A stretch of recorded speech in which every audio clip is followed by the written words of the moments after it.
Sobat perangguran seluruh Nusantara, dimanapun Anda berada, selamat berjumpa dengan kami, Rekso Dwipo, Grape Garden Open and Close, Rekso Sarisuruh, Kabupaten Semarang.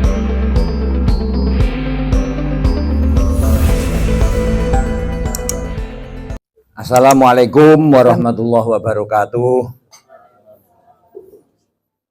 Alhamdulillah wassalatu wassalamu ala rasulillah amma ba'dah. Yang kami banggakan rekan-rekan dari remaja masjid, terus nopo niki Big Air, Sugeng Rawuh, selamat datang teman-teman semua remaja generasi muda di Kebun Anggur Rekso Dwipo. Iki pelatihan nak linggih kita kok asik. Nyun sewu kula ngadeg nggih. Ben semangat, monggo kita yel-yel bersama. Pemuda harus berani berproses untuk menuju sukses. Semangat. Pelatihan orang semangat ini, ayo. Jalani proses menuju sukses. Jalani proses menuju sukses. Gematen open. Telaten titen. Panen. Ya, pemuda harus berani berproses. Karena pemuda saat ini adalah nanti pemimpin di masa depan. Nanti bakal para pemimpin-pemimpin masa depan dan pengusaha-pengusaha masa depan. Entah di bidang apa. Salah satunya mungkin di bidang pertanian, di agrobisnis. Oke, selanjutnya untuk perkenalan, tadi sudah dikenalkan. Saat ini rekan-rekan semua ada yang sudah mengenal tentang anggur apa belum? Satu dua sudah ada ya? Belum ada. Anggur itu tanaman semak menaun. Sing iki buahe bisa dibuahkan sepanjang masa. Kapanpun tidak kenal musim. Banyak sekali potensi yang bisa digali dalam budidaya tanaman anggur. Tidak hanya sekedar buahnya. Dari sisi buahnya saja. Anggur satu pohon, jika kita rawat, itu per pohonnya bisa menghasilkan 10 kilo. 10 kilo itu dengan estimasi 20 tandan. Dengan per tandannya kisaran setengah kilo. Itu kalau kita ambil minim. Padahal yang saya praktekkan, dalam budidaya anggur, itu satu tandannya bisa mencapai 1 kilo up. Dengan harga jualnya saat ini saya menjual 1 kilonya 125 per kilo, petik sendiri. Dan itu inden, harus inden. Kalau enggak inden enggak uman. Dari sisi buahnya saja, nilai keuntungannya sudah sangat tinggi. Apalagi dari sisi pengolahan lahan. Anggur sekali nanam akan panen selamanya. Hanya sekali nanam. Biaya paling besar dalam bertani adalah pengolahan lahan. Dalam budidaya anggur kita sudah diuntungkan dalam pengolahan lahan. Potensi budidaya anggur selain buah juga ketika kita ciptakan agrowisata di budidaya tanaman anggur. Karena sangat menarik ketika bisa manfaatkan dalam budidaya tanaman anggur ini untuk wisata kuliner. Selain itu, dalam budidaya tanaman anggur tidak sulit atau tidak serumit seperti teori-teori yang kita kenal di online. Nandur anggur kuwi kaya nandur pogung.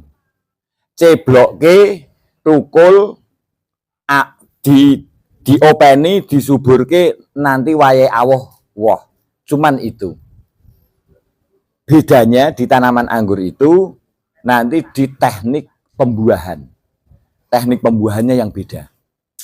Nanti akan kita bahas satu persatu. Pertama, dalam budidaya kita harus mengenal istilahnya media tanam.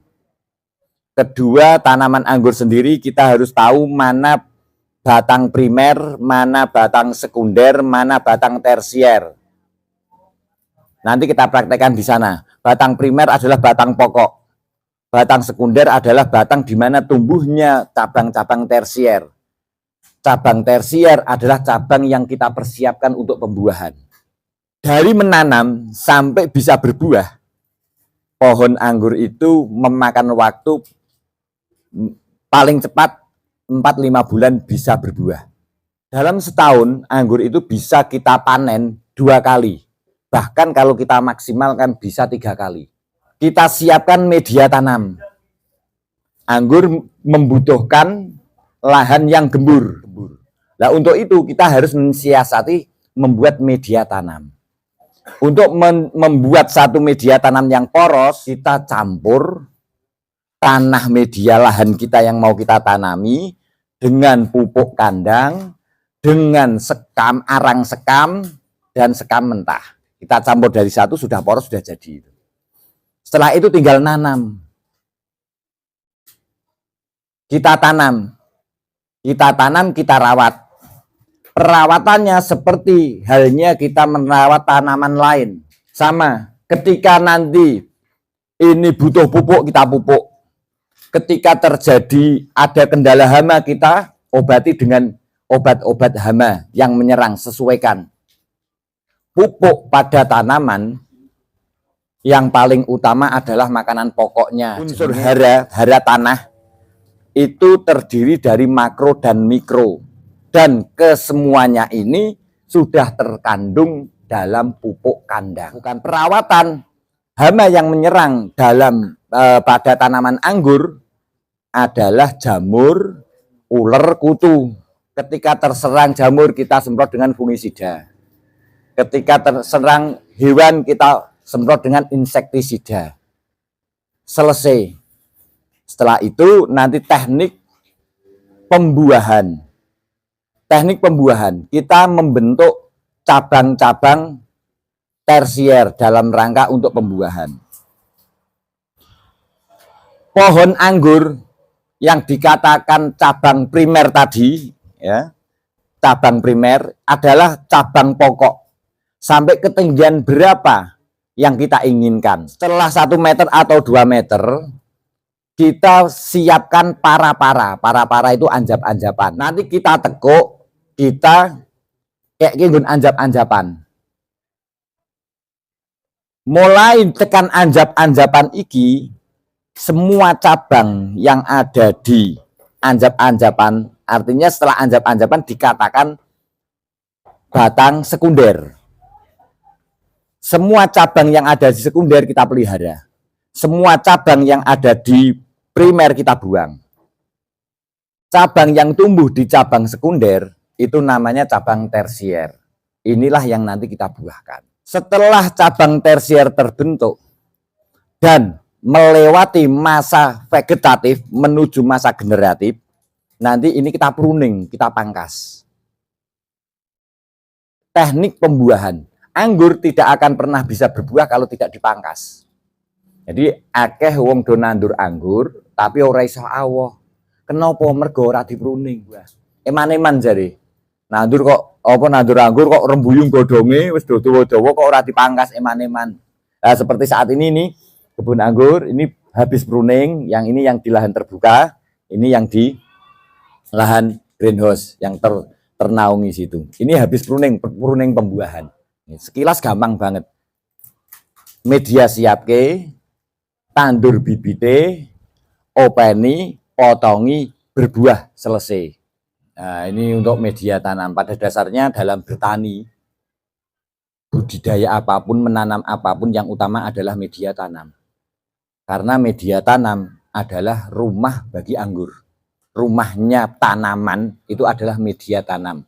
Seperti rumahnya hewan adalah kandang. Dan disinilah pokok utama dalam bertani. Bagaimana kita mempersiapkan media tanam semaksimal mungkin. Sehingga untuk itu, apa yang dibutuhkan tanaman, kita usahakan, kita sediakan di media tanamnya. Paling bagus adalah pupuk kandang yang kita campur dengan tanah. Untuk menambah keporosan, selain sekam tadi, banyak apapun organik yang sekiranya di situ bisa menambah rongga-rongga di tanah bisa kita manfaatkan. Seperti pasir walet, kalen. Itu kan nanti kalau dia dicampur dengan tanah, dia akan gembur terus ada rongga-rongganya itu. Terus tanah di bawah bambu. Kenapa kok tanah di bawah bambu? karena tanah di bawah bambu humusnya sangat tinggi dan juga sudah ada kandungan trichoderma. Apa itu trichoderma? Trichoderma adalah spesies fungi yang memangsa pakanannya itu adalah fungi juga, fusarium. Jamur fusarium itu adalah jamur yang mengakibatkan akar busuk memakan akar. Nah itu proteksinya atau penanggulangannya untuk busuk akar ini dengan jamur trichoderma yang banyak terkandung di tanah-tanah bawah papringan. Dalam bertani, dalam selain kita siapkan media tanam, gen ora buang waktu, kita pilih bibit gitu. Karena nanti kalau kita kesalahan memilih bibit, sudah berapa waktu yang terbuang dan biaya yang dikeluarkan. Bibit kita pilih varietas-varietas yang sudah nyata-nyata bisa berbuah di Indonesia.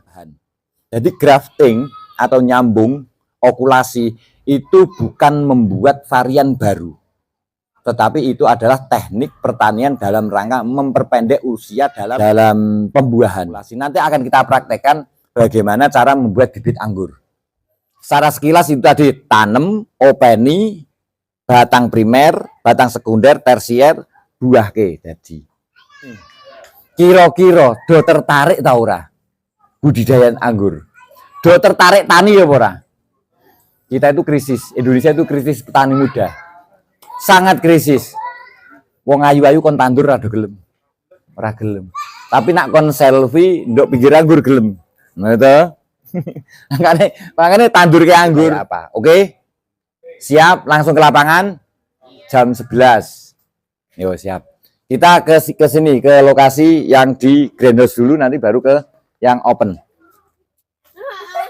Yo nanti.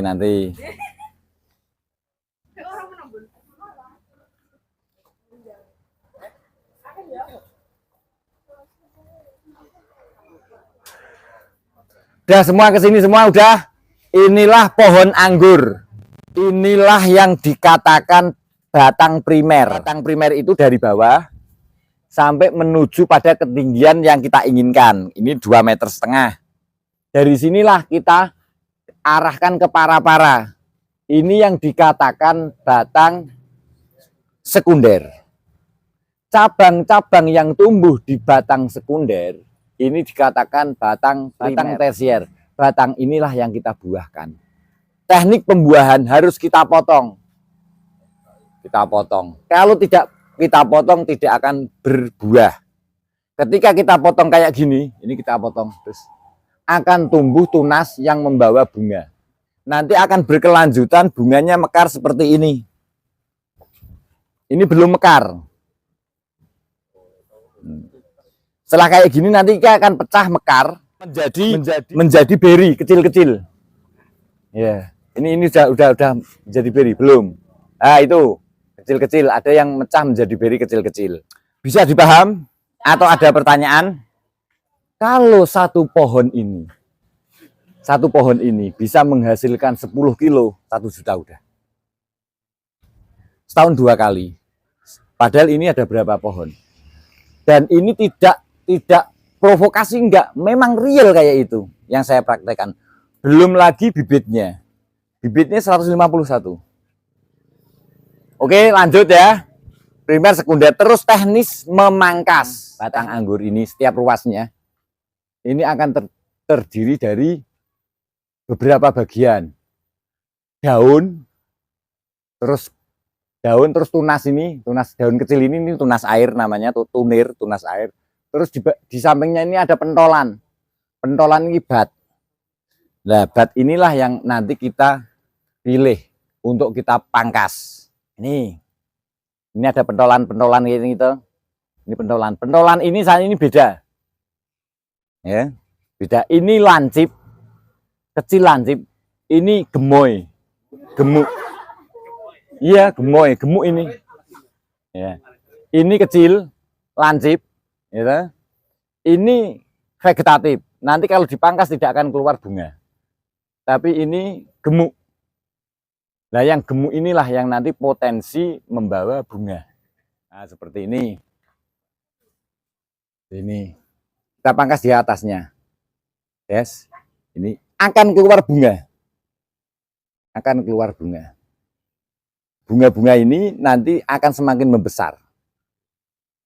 Dan nanti bentuknya seperti itu. Kita lanjut untuk pembuatan bibit. Ya, buat bibit. Satu, ini kita praktekkan aja buat bibitnya. Nah, iki langsung iso gawe kerja langsung jadi duit. Ini RS itu batang bawah. Batang bawah yang akan kita sambung dengan varian impor. Perhatikan ini. Ini batang RS-nya. Ini kita bersihkan apa? Kulit-kulit kasarnya, kulit-kulit tuanya. Ya, kita buang, kita bersihkan. Kita potong 2 mata tunas. Nih, lihat, pentol itu pasti di atas ruas. Gitu. Pentol itu pasti di atas ruas, gitu. Beda karo lato-lato, kalau lato-lato di bawah. Nah, ini pentol ini ya, kayak gini berarti ini yang di atas pentolnya, ini berarti naiknya ke atas. Kalau gini kualik, karena ini di bawah ruas. Paham ya? Ini teknik rahasia dari pembuat bibit. Nah, ini saya bongkar, nanti bisa dipraktekkan dan nanti ini bisa dibawa pulang, dipelihara. Nanti RS kita siapkan.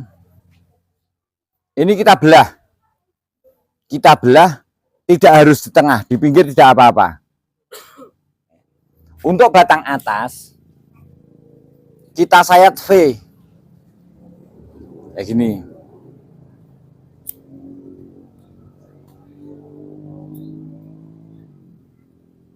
Potongan ini usahakan presisi agar nanti ketika dimasukkan sini bisa melekat, tidak ada rongga di dalamnya. Selanjutnya ini kita benggang, kita masukkan. Lah, intinya dalam memasukkannya ini jangan terjadi gesekan yang sampai mengakibatkan memar dalam sayatan ini. Karena kalau nanti memar dia akan membusuk. Kita masukkan sini. Ya. Presisikan kambium ketemu kambium. Selanjutnya kita bungkus dengan plastik. Berat ini, pentol bakal tunas ini jangan kebungkus. Jangan sampai dibungkus, kita lewati. Begini ini tinggal nancep ke. Akarnya akan tumbuh di sini nanti. Ini bersihkan dulu. Selanjutnya kita kasih perangsang akar. Pakai bawang, auksinnya bagus kan, cairan yang ada di bawang ini perangsang akar, kita biarkan biar rodok mengering. Niki garik nancep ke. Nanti setelah ini keluar akar, yang ini keluar akarnya, kita pindah ke media tanam.